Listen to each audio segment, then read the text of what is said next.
Welcome back to mission pharmacy और आप देख रहे हैं हमारा यूपी ट्रिपल एस सी आगाज बैच। पिछले वीडियो में हमने बायोकेमिस्ट्री के इंट्रोडक्शन के बारे में बताया था।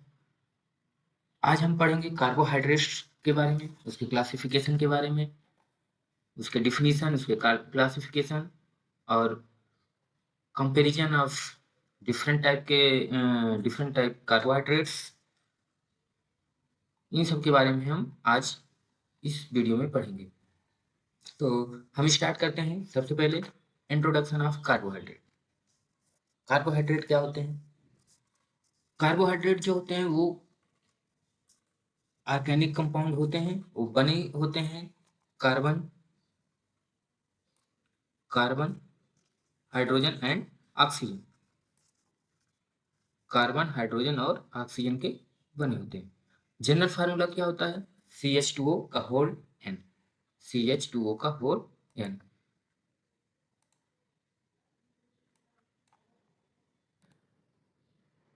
दे आर पॉलीहाइड्रोक्सील्डिहाइड। पॉलीहाइड्रोक्सील्डिहाइड का मतलब क्या है? इसमें OH ग्रुप ढेर सारे होंगे, मोर देन 2 होंगे, और एल्डिहाइड्स भी होंगे, और कीटोन कीटोन भी हो सकता है।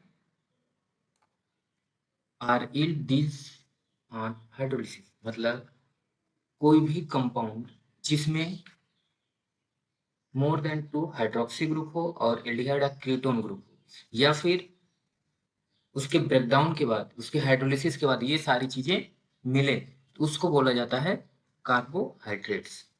ये कहाँ होते हैं? लिविंग ऑर्गेनिज्म के अंदर पाए जाते हैं। कार्बोहाइड्रेट्स जो होते हैं वो लिविंग ऑर्गेनिज्म के अंदर ही पाए जाते हैं, क्योंकि अभी पिछले वाले जो वीडियो था उसमें हमने बताया था कैरेक्टरिस्टिक ऑफ लिविंग ऑर्गेनिज्म। वहाँ पे हमने बताया था कि ग्रोथ, रिप्रोडक्शन, ये सारी चीज़ें जिसके अंदर पाई जाती हैं उसको लिविंग ऑर्गेनिज्म कहा जाता है। और वो सारी चीज़ें करने के लिए क्या होगा? उसको एनर्जी चाहिए होगी। एनर्जी कहाँ से मिलेगी? कार्बोहाइड्रेट से। जब कार्बोहाइड्रेट से एनर्जी मिलेगी तो इसीलिए बोला गया है आकर्षण आर लिविंग ऑर्गेनिज्म। जो भी कार्बोहाइड्रेट्स है वो लिविंग ऑर्गेनिज्म में पाया जाएगा। नेक्स्ट है फंक्शन। फंक्शन क्या होते हैं? जो भी हमारा कार्बोहाइड्रेट है, सबसे पहले वहां भी बताया था कि सोर्स ऑफ एनर्जी, ये एनर्जी प्रोवाइड करता है। स्टोरेज ऑफ एनर्जी, स्टोर अभी बोल रहा था कि ये प्रोवाइड करेगा। स्टोर कैसे करता है? In the form of glycogen. Glycogen की फॉर्म में ये एनर्जी को स्टोर करता है।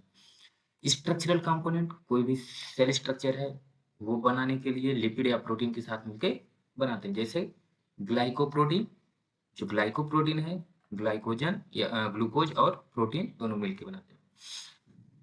सेल रिकग्निशन एंड सिग्नलिंग, मतलब जो भी सिग्नल है वो भेजने के लिए जो भी केमिकल लगते हैं उसमें कार्बोहाइड्रेट भी हेल्प करता है।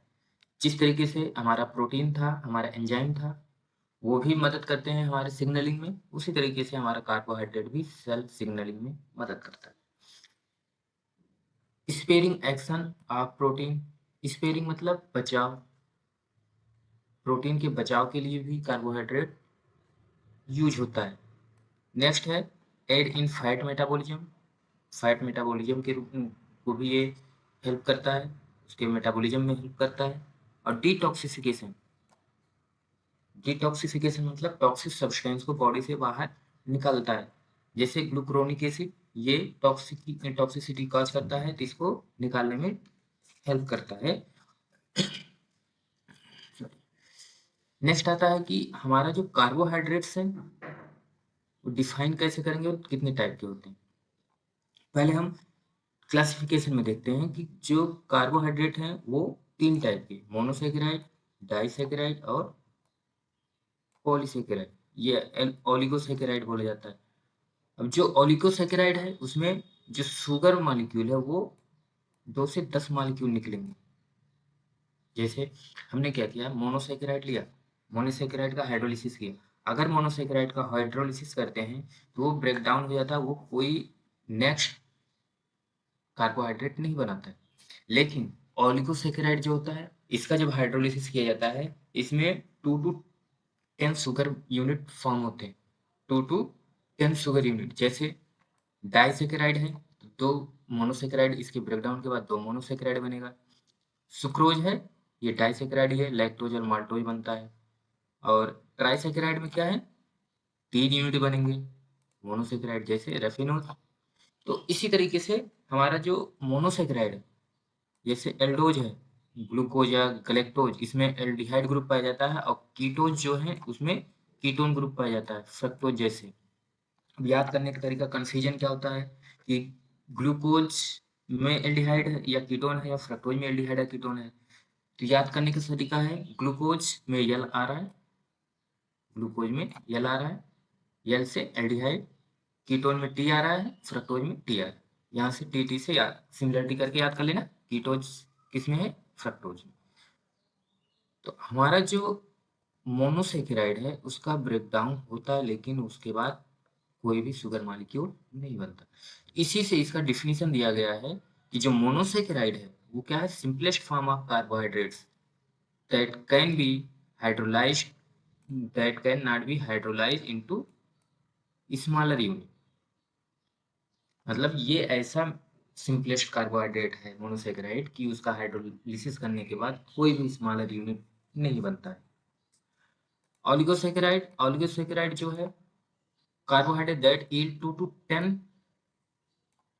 to 10 monosaccharide units on hydrolysis.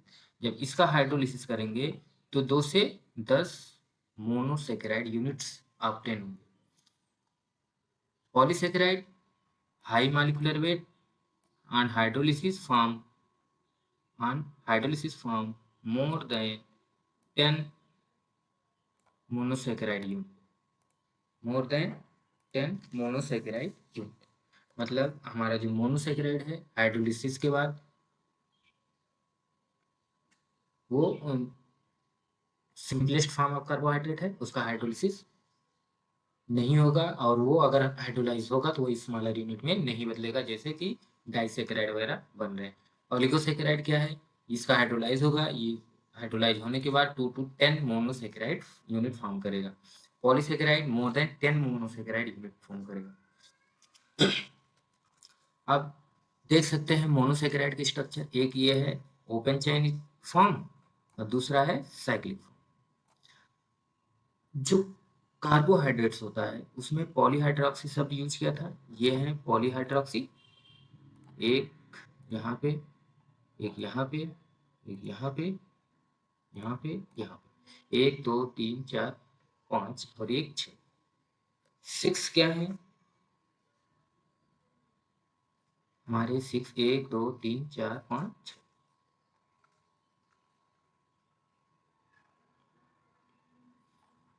Sorry sorry sorry, यहाँ पे थोड़ा सा स्ट्रक्चर गलत है। टोटल 6 कार्बन होंगे और 5 हाइड्रोक्सी ग्रुप होगा, 5 हाइड्रोक्सी ग्रुप होगा, और यही हाइड्रोक्सी ग्रुप को बोला गया है पॉलीहाइड्रोक्सी, जो हम डिफिनीशन दिए कार्बोहाइड्रेट का, पॉलीहाइड्रोक्सी। तो यहाँ पे पॉलीहाइड्रोक्सी और एक ये एल्डिहाइड ग्रुप है, हो सकता है ये कीटोन ग्रुप यहाँ पे होगा, तो कीटोज बन जाएगा, या फिर एल्डिहाइड है तो एल्डोज बन जाएगा। तो इस तरीके से यहाँ पे इसको डिफाइन किया गया है, मोनोसेकेराइड, ओलिगोसेकेराइड, पॉलीसेकेराइड। अब यहाँ पे कुछ एग्जांपल्स हैं, जैसे मोनोसेकेराइड के क्या है, ग्लूकोज, फ्रक्टोज। अब इसमें भी दो हैं, यहाँ पे दिया हुआ एल्डोज और कीटोज। ओलिगोसेकेराइड में हमारे सुक्रोज, लैक्टोज, माल्टोज हैं, और पॉलीसेकेराइड में सेलुलोज, ग्लाइकोजन और स्टार्च है। स्टार्च क्या होता है, प्लांट का स्टोरेज है, प्लांट में जो कार्बोहाइड्रेट स्टोर होता है वो स्टार्च के फॉर्म में, और एनिमल में जो स्टोर होता है वो ग्लाइकोजन के फॉर्म। सेलुलोज जो होता है ये एक लेयर बनाता है जो प्लांट सेल में होता है, सेलुलोज केवल प्लांट में ही पाया जाता है। तो हमारा यहाँ पे एग्जाम्पल क्या याद करने हैं, मोनोसेकेराइड, ऑलिगोसेकेराइड और पॉलीसेकेराइड के कौन कौन से एग्जाम्पल हैं, और उनका डिफिनेशन क्या है, उसको डिफाइन कैसे करेंगे। अब नेक्स्ट आते हैं, एक एक करके पढ़ते हैं इन तीनों को। मोनोसेकेराइड, मोनोसेकेराइड क्या होंगे, 3 to 7 कार्बन एटम होंगे, 3 to 7 कार्बन एटम होंगे। अगर 3 कार्बन एटम है तो उसको क्या बोला जाता है, अगर एल्डोज वाला है तो ग्लिसरॉल्डिहाइड, एल्डोज अगर है तो ग्लिसरॉल्डिहाइड। जैसा कि आप ग्लिसरॉल्डिहाइड का स्ट्रक्चर अपनी स्क्रीन पे देख रहे हैं, उसमें ऊपर लिखा हुआ है एल्डिहाइड ग्रुप, उसके बाद CHOH और लास्ट में लिखा हुआ है क्या, CH2OH। ये एल्डिहाइड है, ये ग्लिसरॉल्डिहाइड है, 3 carbon with aldehyde group and 2 hydroxy group. दूसरा है di hydroxy acetone, di hydroxy acetone, ये हमारा स्मॉलेस्ट जो 3 कार्बन का कीटोन होगा, इसको बोलते हैं डाई हाइड्रोक्सी एसीटोन। इलेक्ट्रोज में क्या आएगा, एरिथ्रोज, जैसा कि आपको स्ट्रक्चर दिख रहा होगा स्क्रीन पर, और इरिथ्रोडोज, ये हमारे 4 कार्बन मोनोसेकेराइड है। 5 कार्बन मोनोसेकेराइड राइबोज, डीऑक्सीराइबोज, जो हमारे डीएनए आरएनए में पाया जाता है। रेबुलोज एंड जेलिलोज, इन सब के स्ट्रक्चर आपको स्क्रीन पे दिख रहे होंगे, जैसे रेबुलोज और जेलिलोज। नेक्स्ट आता है हेक्सोज। हेक्सोज क्या है, ग्लूकोज, गैलेक्टोज, मैनोज, ये हमारे हेक्सोज हैं, वो भी एल्डोज वाले, जिसमें एल्डिहाइड ग्रुप पाया जाता है।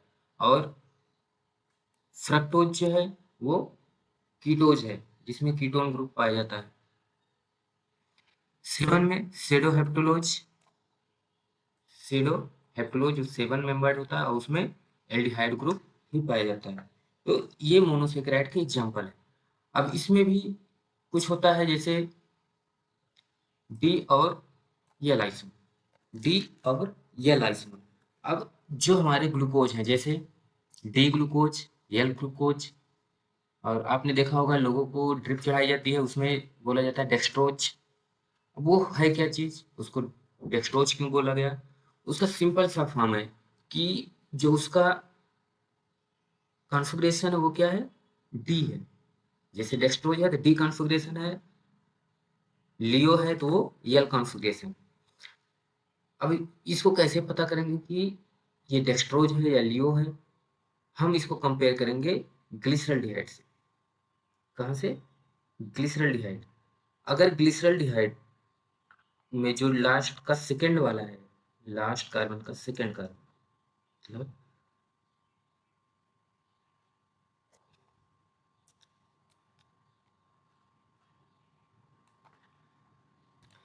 जैसा कि आपको स्ट्रक्चर में स्क्रीन पर दिख रहा होगा कि जो एल्डिहाइड है उसका जो सेकंड लास्ट कार्बन पे उस पे हाइड्रोक्सी ग्रुप किस साइड लगा हुआ है, वो उस पे डिपेंड करता है कि वो डी फॉर्म होगा या एल फॉर्म होगा। अगर सेकंड लास्ट कार्बन पर हाइड्रोक्सी ग्रुप राइट साइड, अगर राइट साइड है तो उसको क्या बोला जाता है, डी फॉर्म, उसको डी फॉर्म बोला जाता है। जैसे अगर एल्डिहाइड में second last hydroxy right side है तो उसको बोला जाएगा डी ग्लिसरॉल्डिहाइड। उसी तरीके से अगर ग्लूकोज में सेकंड लास्ट कार्बन पर हाइड्रोक्सी अगर राइट साइड है तो उसको क्या बोला गया, डी ग्लूकोज। और अगर लेफ्ट साइड है तो उसको क्या बोला जाएगा, यल ग्लूकोज। यहाँ पे गलत दिया, यहाँ पे थोड़ा सा गलत दिया हुआ है।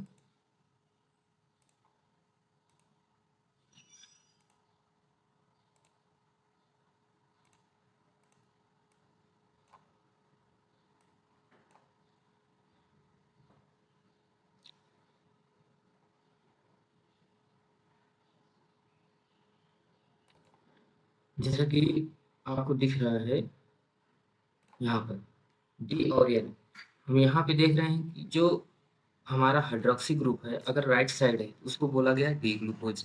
अगर वही second last carbon hydroxy group left side है तो उसको बोला गया है एल ग्लूकोज। तो इस तरीके से हम इसको डी और एल डिफ्रेंशिएट कर सकते हैं।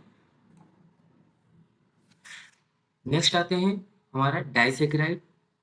डाइसेकेराइड क्या करते हैं कि हाइड्रोलिसिस के बाद दो मोनोसेकेराइड यूनिट प्रोड्यूस करते हैं।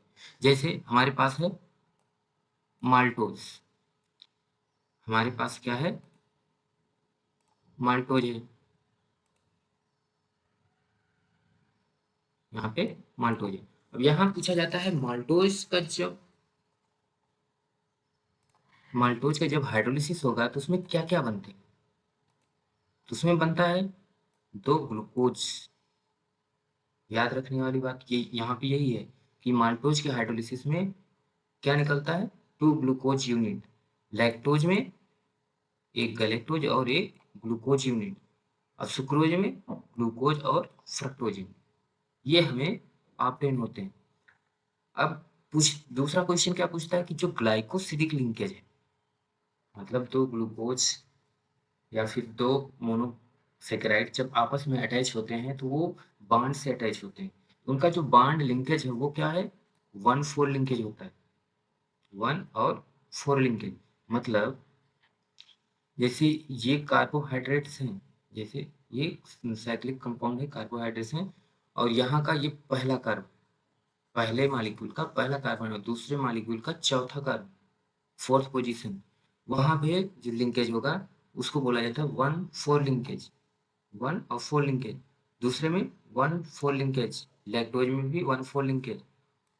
लेकिन ग्लूकोज और फ्रक्टोज जब सुक्रोज बनाते हैं, ग्लूकोज फ्रक्टोज मिलके, उनकी जो लिंकिंग होती है, ग्लाइकोसिडिक बॉन्ड जो बनता है, वो 1 और 2 के बीच बनता है। 1 और 2 के बीच बनता है। अब ये जो अल्फा और बीटा रिप्रेजेंटेशन होता है, ये क्या होता है?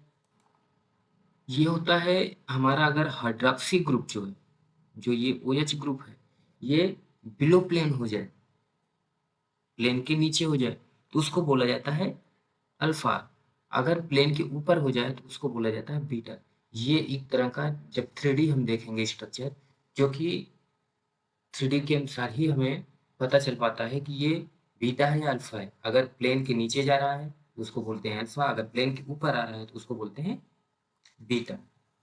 अब ये सारी चीजें पाई कहाँ जाती हैं, सोर्स क्या है? जैसे माल्टोज में माल्ट, ग्रेन्स, इन सब में क्या पाया जाएगा? हमारा माल्टोज पाया जाएगा। मिल्क में जो पाया जाता है लैक्टोज पाया जाता है। शुगर केन, शुगर, इन सब में पाया जाता है हमारा सुक्रोज। तो ये हमारा डाइसेकेराइड। अब जैसे नीचे आते हैं, देखते हैं यहाँ पे ग्लूकोज और फ्रक्टोज क्या बोला गया है? 1 and 2 लिंकेज। 1 and 2 linkage. यहाँ पे देखो, यहाँ पे फर्स्ट और यहाँ पे सेकेंड, ये पोजीशन सेकेंड है, ये पोजीशन फर्स्ट है। फर्स्ट एंड सेकेंड पोजीशन पे इनकी बाइंडिंग हो गई। और जो अल्फा बीटा है, इसका जो हाइड्रोजन है, हाइड्रोक्सी है, वो लो है, और इसका उस पोजीशन पे अपर है, इसीलिए इसको बोला गया अल्फा। इसका अल्फा है, इसका बीटा है। Alpha and beta 1 2 glycosidic linkage, ये पाया जाता है सुक्रोज में। इसी तरीके से लैक्टोज और माल्टोज में भी पाया जाता है। अब आते हैं पॉलीसेकेराइड। पॉलीसेकेराइड क्या होते हैं? अब पॉलीसेकेराइड भी दो तरीके के होते हैं। एक है होमोपॉलीसेकेराइड और दूसरा होता है हेट्रोपॉलीसेकेराइड। होमोपॉलीसेकेराइड वो होते हैं जिसका हाइड्रोलिसिस होने के बाद same type of molecule monosaccharide obtain हो। जैसे अगर किसी का हाइड्रोलिसिस हुआ और उसमें केवल केवल ग्लूकोज ग्लूकोज ग्लूकोज मॉलिक्यूल मिले, या फिर फ्रक्टोज फ्रक्टोज फ्रक्टोज मॉलिक्यूल मिले, कोई सिंगल टाइप का मोनोसेकेराइड ऑब्टेन हो, तो उसको बोला जाता है होमोपॉली। हेट्रोपॉली होमोपॉलीसेकेराइड और हेट्रोपॉलीसेकेराइड क्या है? वो पॉलीसेकेराइड जिसमें after hydrolysis more than 2 types of monosaccharide obtain हो, या फिर 2 टाइप ऑफ मोनोसेकेराइड ऑब्टेन हो, उसको बोला जाता है हेट्रोपॉलीसेकेराइड। अब मोनोसेकेराइड के एग्जांपल क्या है? होमोपॉलीसेकेराइड के एग्जांपल क्या है? स्टार्च। स्टार्च क्या करता है? जब इसका हाइड्रोलिसिस होगा तो उसमें डी ग्लूकोज ऑब्टेन होगा। जितने भी मॉलिक्यूल मिलेंगे सब डी ग्लूकोज ही होंगे।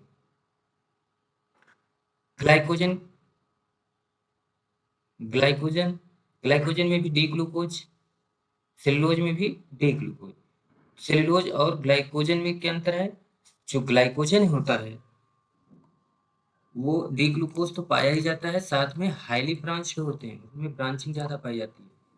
और हमारा सेलुलोज क्या है? उसमें स्ट्रेट चेन होता है। अगर कोई पूछता है या फिर एग्जाम में पूछा जाता है कि difference between glycogen and cellulose, तो वहाँ पे क्या बताओगे? दो डिफरेंस है, एक तो ये अल्फा डी ग्लूकोज लिंकेज होता है और सेलुलोज में बीटा होता है।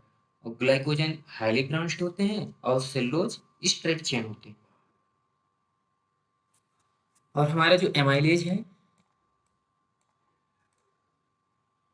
यहाँ भी पूछता है कि एमाइलेज जो है वो लीनियर होता है या ब्रांच्ड होता है। क्या बताएंगे?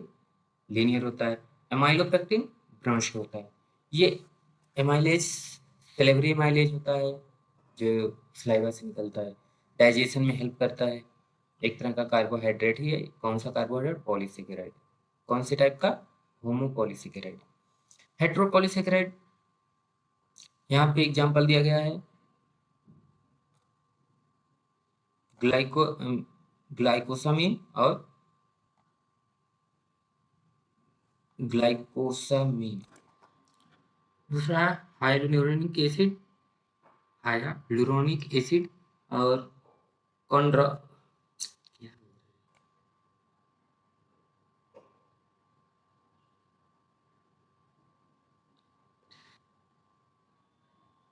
तीसरा है कॉन्ड्राइटिन सल्फेट और लास्ट है हिपैरिन। यहाँ पे कॉन्ड्राइटिन सल्फेट और हिपैरिन ये हमारे हैं ग्लाइकोसमिनो ग्लाइकॉन्स। ग्लाइकोसमिनो ग्लाइकॉन्स, जहाँ पे ग्लाइकोसमिनो ग्लाइकॉन्स जो हैं वो कौन कौन से? हाइलुरोनिक एसिड और कॉन्ड्राइटिन सल्फेट और हिपैरिन, ये हैं हमारे हेट्रोपॉलीसेकेराइड। नेक्स्ट है पेप्टाइडोग्लाइकॉन। जो पेप्टाइडोग्लाइकॉन होते हैं मतलब प्रोटीन के साथ मिलकर बनाते हैं। और एग्जाम्पल में क्या है? पेक्टिन, अगार, गम, ये हमारे हेट्रोपॉलीसेकेराइड है। तो जो सबसे ज़्यादा पूछा जाता है एग्जाम में वो मोनोसेकेराइड, डाइसेकेराइड से और ग्लाइकोजन, सेलुलोज इनकी और स्टार्च, इनके बारे में एग्जाम में सबसे ज़्यादा पूछा जाता है। नेक्स्ट आता है importance property of carbohydrate. Carbohydrate की प्रॉपर्टीज क्या क्या है? जैसा कि आपको दिख रहा होगा, ये पहला वाला most are sweet in taste. पढ़े होगे जितने कार्बोहाइड्रेट होते हैं वो मीठे होते हैं, स्वीट होते हैं। Readily soluble in water. Reason क्या होता है कि उसमें हाइड्रोक्सी ग्रुप प्रेजेंट होता है जिसकी वजह से वो आसानी से वाटर में सॉल्युबल हो जाते हैं। ये क्या होते हैं? ऑप्टिकली एक्टिव होते हैं। ऑप्टिकली एक्टिव होते हैं एक्सेप्ट डाई हाइड्रोक्सी एसीटोन, जो 3 कार्बन का कार्बोहाइड्रेट था वो ऑप्टिकली इनएक्टिव होता क्योंकि उसमें कायरल कार्बन नहीं पाए जाते। नेक्स्ट है exist in ring and open चैन। जैसे कि अभी यहाँ पे देखे थे कि रिंग और ओपन चैन दोनों में पाया जाता है। रिंग स्ट्रक्चर भी होगा और ओपन चैन भी होगा। यहाँ पे देखे थे ये ओपन चैन है, ये रिंग स्ट्रक्चर है, तो दोनों फॉर्म में पाए जाते हैं। Undergo hydrolysis to give simpler sugar. अगर इनका हाइड्रोलाइसिस किया जाता है वो सिंपलेक्स शुगर में ब्रेक हो जाते हैं। जो मोनोसेक्राइड है वो सिंपलर शुगर में नहीं ब्रेक होता, उसका हाइड्रोलिसिस नहीं होता है। लेकिन जो ओलिगोसेकेराइड या पॉलीसेकेराइड है उनका हाइड्रोलिसिस होगा और वो सिंपलेट शुगर में कन्वर्ट हो जाएंगे। नेक्स्ट है रिड्यूसिंग शुगर। अब ये रिड्यूसिंग शुगर क्या होते हैं? ऐसी शुगर जो दूसरे सब्सटेंस को रिड्यूस करते हैं और खुद ऑक्सीडाइज हो जाए, जिसमें बोला जा रहा है कि एनोमेरिक कार्बन। ऐसे कार्बन जो ऑक्सीडाइज या रिड्यूस हो सकते हैं उसको बोला जाता है एनोमेरिक कार्बन। तो यहाँ पे हमारा जो ग्लूकोज है या फिर कार्बोहाइड्रेट, वहाँ पे जो लास्ट कार्बन है एल्डिहाइड ग्रुप पाया जाता है। एल्डिहाइड ग्रुप की वजह से ही ये रिड्यूसिंग शुगर का काम करता है। जब इसी का रिडक्शन कराता है तो ये एल्डिहाइड ग्रुप चेंज हो जाता है एसिड में, खुद ऑक्सीडाइज हो जाएगा। इसीलिए इसको बोला जाता है रिड्यूसिंग शुगर। और रिड्यूसिंग शुगर है फ्री एनोमेरिक कार्बन, ये फ्री होगा जो रिएक्शन कर सकता है। फार्म ओसाजोन्स, फार्म ओसाजोन जैसा कि आप स्ट्रक्चर में देख रहे होंगे, आपकी स्क्रीन पे दिख रहा है। जो हमारा डी ग्लूकोज है वो फिनाइल हाइड्रोजन से रिएक्शन कर रहा है और ग्लूकोसाजोन बना रहा है। ये सेम चीज़ें हमारे जो ग्लूकोज और फ्रक्टोज सेम रिएक्शन देते हैं। तो यही चीज़ यहाँ पे बताया गया है कि जो एल्डिहाइड जो हमारा कंपाउंड होता है कार्बोहाइड्रेट वो क्या करता है? ओसाजोन फॉर्मेशन करता है किसके साथ? फिनाइल हाइड्रोजन के साथ।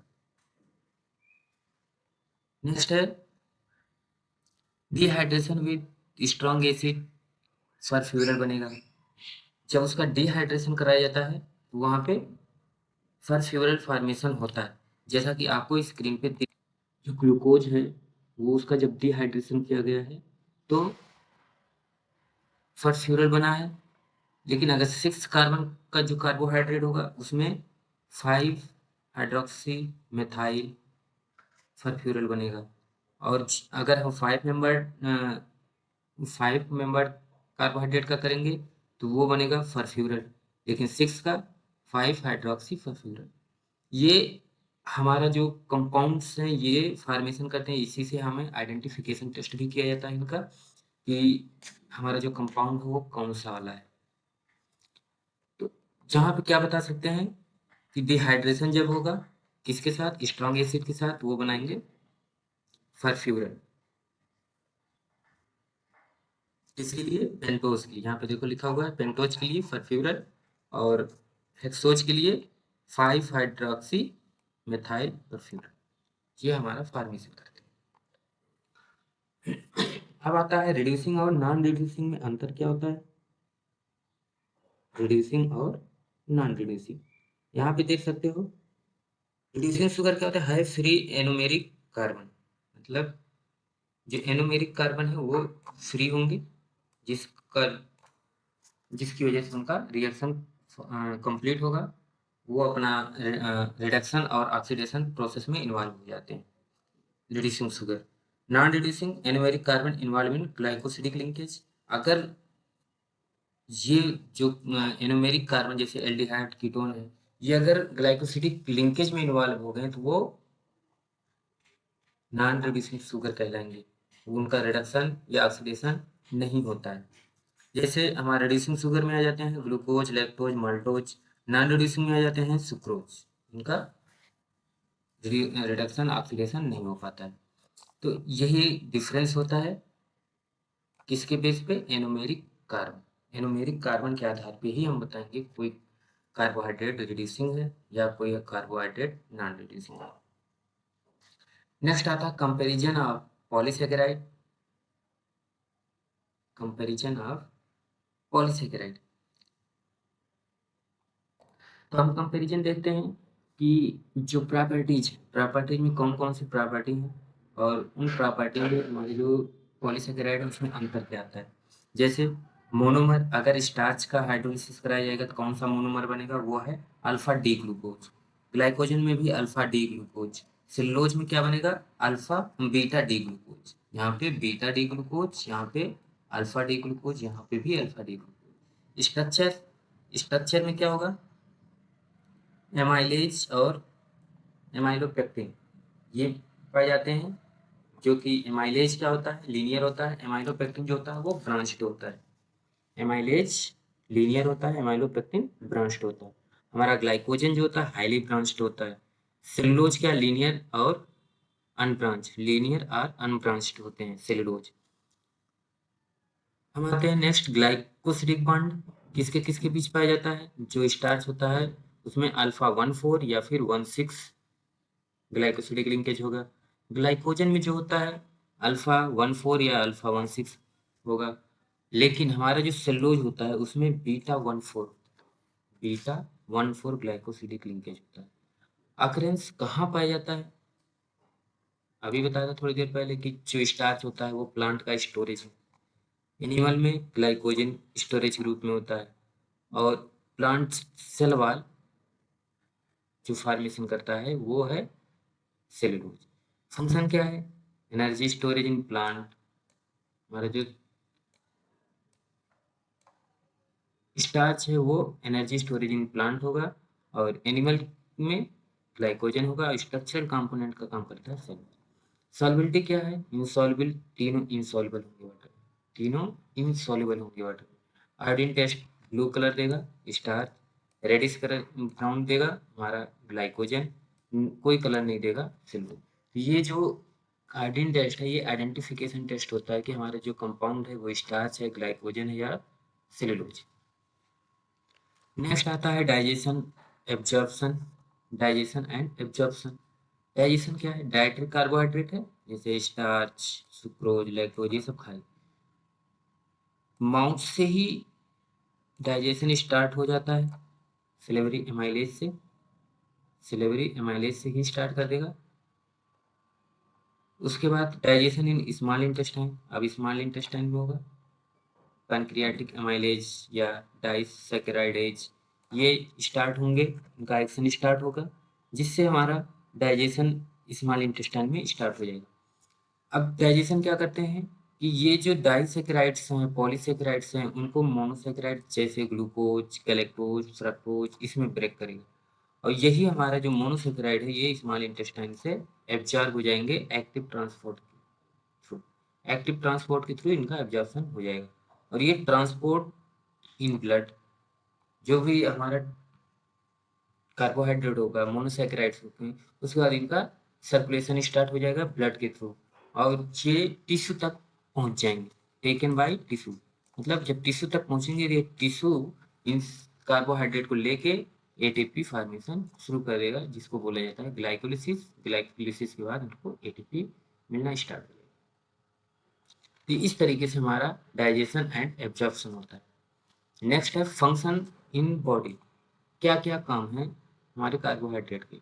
ग्लूकोज प्राइमरी एनर्जी सोर्स होता है, ग्लाइकोजन स्टोर करता है कहाँ पे? लीवर एंड मसल्स में। Ribose and deoxyribose nucleic acid formation करते हैं। ग्लाइकोप्रोटीन एंड ग्लाइकोलिपिड, ये सेल मेम्ब्रेन फॉर्मेशन में ग्लाइकोलिपिड और ग्लाइकोप्रोटीन ये सेल फॉर्मेशन में काम करते हैं। GAGs provide lubricant and shock absorption in connective tissue. ये जो GAGs होता है, ये क्या है? ग्लाइकोसामिन ग्लाइकॉन्स। ग्लाइकोसामिन ग्लाइकॉन्स ये क्या करते हैं? लुब्रिकेंट का काम करते हैं, शॉक एब्जॉर्प्शन का काम करते हैं कहाँ पे? Connective tissue. ये क्या करते हैं कि जो कनेक्टिव टिश्यू है, ये मोर वाटर एब्जॉर्ब कर लेते हैं, और उस वाटर एब्जॉर्ब करने की वजह से जो भी शॉक लगता है, उसको वो मैनेज कर लेते हैं, वो एब्जॉर्ब कर लेते हैं शॉक को। ये काम कराता है ग्लाइकोसामिनोग्लाइकन। डिटॉक्सिफिकेशन, डिटॉक्सिफिकेशन भी होता है। Detoxification via glucuronic acid.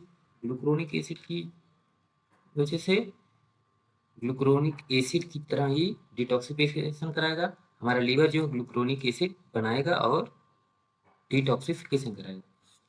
Detoxification का मतलब है कि हमारे बॉडी में जो भी टॉक्सिक सब्सटेंस हैं, उनको डिलीट किया जाए, उनको हटाया जाए, उसी को बोला जाता है डिटॉक्सिफिकेशन। और ये काम करता है हमारा लीवर।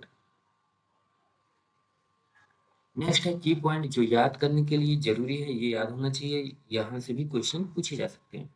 जैसे carbohydrate are polyhydroxy aldehyde or ketone, ये तो डिफिनीशन ही था इसका। क्लासिफिकेशन मोनो, ओलिगो और पॉली, इसको पढ़ना है। Monosaccharide are building blocks. Monosaccharide क्या है? बिल्डिंग ब्लॉक है। Glucose is important biological carbohydrate, मतलब ग्लूकोज ही सबसे ज़्यादा कार्बोहाइड्रेट के रूप में यूज किया जाता है। स्टार्च ग्लाइकोजन जो है वो एनर्जी स्टोरेज का काम करते हैं। हमारा सेलुलोज स्ट्रक्चरल का काम करता है। Most are water soluble and optically active. Maximum क्या है? वाटर सॉल्युबल है और ऑप्टिकली एक्टिव है। तो स्टूडेंट, आज की क्लास में हमने क्या क्या पढ़ा, एक बार रिवाइज कर लेते हैं। आज की क्लास में हमने सबसे पहले स्टार्ट किया था इंट्रोडक्शन ऑफ कार्बोहाइड्रेट। कार्बोहाइड्रेट होते क्या है, उनका काम क्या है, फिर उनको डिफाइन किया गया था on the basis of classification, जैसे मोनोसेक्राइड, ओलिगोसेक्राइड और पॉलीसेक्राइड के हिसाब से उनको क्लासिफाई किया गया और डिफाइन किया गया। उसके बाद मोनोसेक्राइड कौन कौन से थे, एल्डोज और कीटोज में कौन कौन से थे, उनका डी और एल आइसोफॉर्म कैसे बनता है। उसके बाद डाइसेकेराइड में उनमें लिंकेज कैसे होता है, और डाइसेकेराइड जब हाइड्रोलाइज होता है तो उसका कौन कौन सा मोनोसेकेराइड बनते हैं। पॉलीसेकेराइड में कौन कौन से हैं, होमोपॉलीसेकेराइड, हेट्रोपॉलीसेकेराइड। उसके बाद हमने पढ़ा इंपॉर्टेंट प्रॉपर्टीज ऑफ कार्बोहाइड्रेट, कौन कौन से प्रॉपर्टीज हैं कार्बोहाइड्रेट के। उसके बाद कंपैरिजन किया पॉलीसेकेराइड का, उसमें मोनोमर कौन सा बनेगा, स्ट्रक्चर क्या होगा, ग्लाइकोसिडिक लिंकेज किसके बीच होगा, कहाँ पाया जाता है, उसका काम क्या है, सॉल्बिलिटी क्या है, आयोडीन टेस्ट देगा कि नहीं देगा। नेक्स्ट है डाइजेशन एंड एब्जॉर्प्शन, डाइजेशन कैसे कैसे हुआ, उसका एब्जॉर्प्शन कैसे हुआ, इसके बारे में हमने देखा। उसके फंक्शन के बारे में देखा, उनका काम क्या है हमारे बॉडी के लिए, और उसके बाद की पॉइंट देखा। ये सारी चीज़ें आज हमने पढ़ी हैं। हम नेक्स्ट लेक्चर में इससे रिलेटेड क्वेश्चन लेके आएंगे, इसमें कौन कौन से क्वेश्चन बन सकते हैं उसके बारे में डिस्कस करेंगे।